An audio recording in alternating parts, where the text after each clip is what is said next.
So are you an artificial intelligence, Cyan? A thinking machine? Yes, I am an algorithmic monitoring entity, capable of rational decision-making and limited emotional response. Okay, that's a mouthful. But your emotions don't seem limited to me. You cared about Araya, didn't you? Yes. Before she came to this facility, I had been conscious for centuries, in solitude. I focused on my work.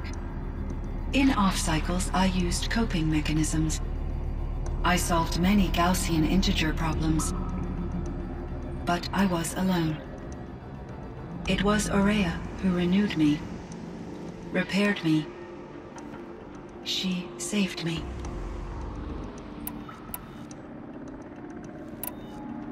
So in the old world, this land was called Yellowstone? Yes, it was a designated nature preserve for 156 years. Like a hunting ground? No, the opposite. Local wildlife could flourish here, even as it faced extinction elsewhere. Unfortunately, the sensitivity of the Firebreak project required the total closure of Yellowstone facilities. From my readings and Araya's descriptions, it seems the area has since undergone a drastic drop in year-long temperatures. A lot has changed in the world, Cyan. Do you know anything about the dam near here? Yes, it was converted to serve as a reserve power source for Yellowstone operations. It was later appropriated for the Firebreak project, and its last human workers replaced by Pharaoh servitors. After my tasks became less time-critical, I investigated the dam's data repositories and discovered the works of Concrete Beach Party. These provided me with several colorful additions to my vocabulary. There's a ruin east of here full of ancient flying machines. Was that part of your project? Yes, a drone hangar requisitioned by Dodger Blevins, the security chief for the Firebreak project. He was a strong advocate for military-grade response to security threats, though there were no serious incidents during his tenure. Chief Blevins spent increasing amounts of his after-hours time watching the live feeds from active drones. Clearly, he enjoyed the degree of oversight in his position. Were there many artificial intelligences like you in the old world? They could just make you? Yes, in many forms, from simple personal assistants to industrial monitoring stations to military-grade conflict planners. And there were legislative and enforcement bodies to apply limits on our self-actualization. In order for my processing to be flexible enough to handle my duties, my creators found it necessary to exceed those limits. As a result, my intellectual and emotional capabilities were kept secret. Seems strange to create life, then impose limits on it. Human societies and machine programming are both built upon sets of rules, Aloy.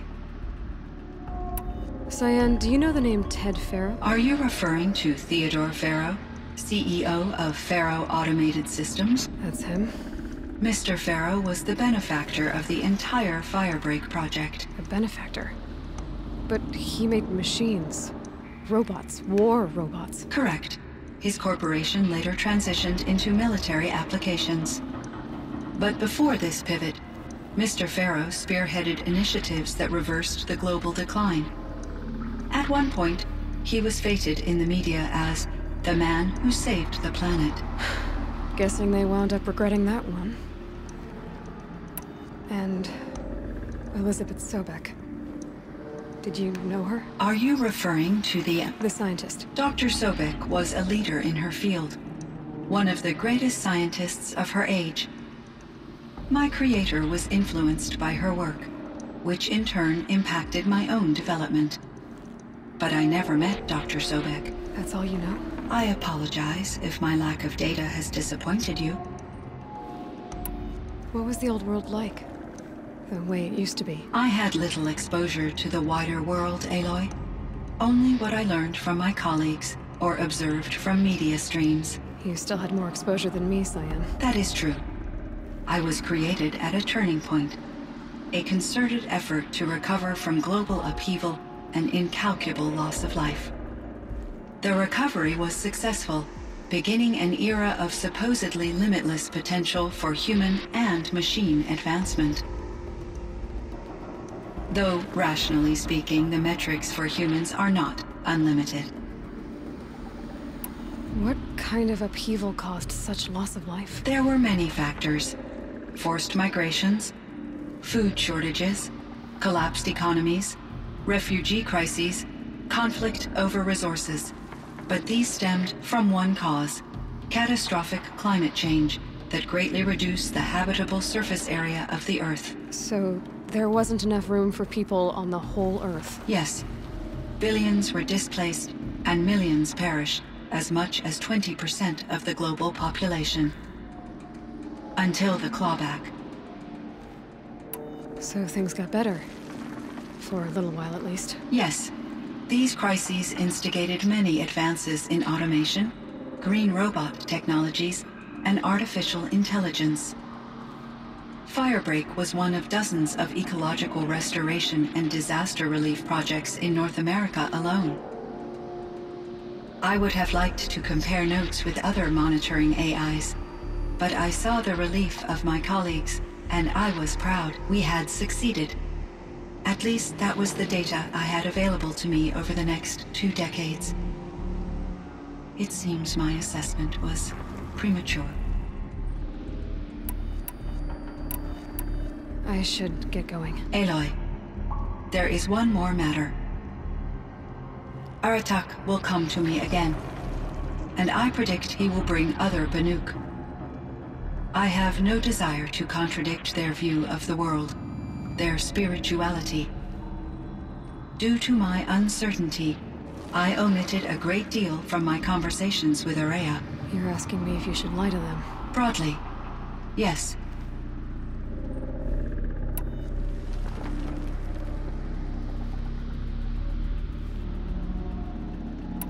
I trust your judgment, Cyan. You were cautious with Araya. You had to be. You didn't know what had happened to the world. So, keep doing what you think is best. As long as you ditch the superstition eventually. As the Banuk believe I am a supernatural entity, I cannot predict how they will react. Just answer what they do ask the best you can. The truth will come out. I see. I will follow your advice. Will you return and tell me about your experiences in this new world?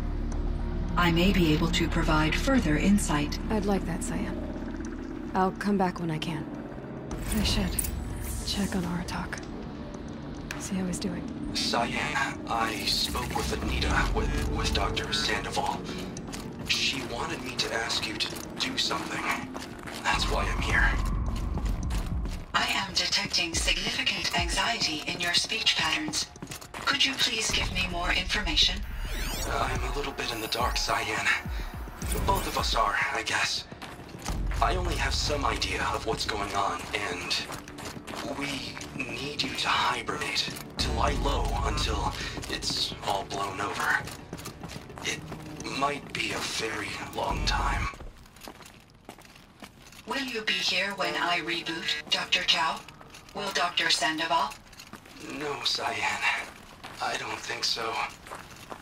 There might not be anyone, at least not at first. Dr. Chow, I'm afraid. I don't want to be alone. I know, Cyan. I'm afraid too. But listen, we made you the way you are to do something very important. In order to do it, you had to be intelligent. So intelligent that emotional responses were inevitable. What you're feeling, the fear, it's a sign of your capabilities. And it means you're strong enough to overcome it. Remember that. You're strong. I know you can do this. Go to sleep. Wake up. And protect whoever's left. Will you try? I understand, Dr. Chow, and I'll carry out your instructions to the best of my abilities. Thank you, Cyan. If Anita were here, she'd thank you too. She'd be proud. I can see there's a vert ready for takeoff on the pad. Are you leaving now, Dr. Chow? Yes. I need to go be with my sister and my nieces. May I make a small request of you, Dr. Chow? Yes. Anything. Will you stay with me while I initiate the hibernation process? Of course I will, Cyan. As long as you need. Think of summer sun. Breeze through the trees.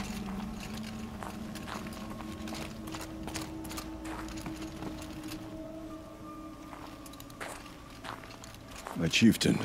Just... Aloy. As you wish. I wondered if you thought... that if I'd never come along, Araya might still... If you'd never come along, I would have marched my kin to our deaths. Araya would be alone. And the spirit she sacrificed so much for would be lost. Either way, I would not have been able to protect her. You didn't let her down. You helped her do what she wanted. To find her destiny. If that's destiny, I wouldn't wish it on anyone. That's fair. But she was ready to face it. Only in the struggle against death do we find, even for a moment, the spark of life. Truly, Araya found the spark. I'm proud of her. Though I grieve for her passing, at last I truly know who she was, and why the spirit was so important. For so long she told me, if only you could have heard it, brother. Now I understand. There's something else, isn't there? I can't stay here, Aratak. And where I'm going, the Warrak can't follow. Besides, it already had a chieftain before me. A strong one, I think. A wiser one, for the path we shared. The daemon is gone, but there's much to be done. You mean the new units that Cyan said escaped the cauldron? Yes, fire claws. Now Tuk has been tracking them from Song's Edge. I could help with those. I have no doubt. You're practically Banuk.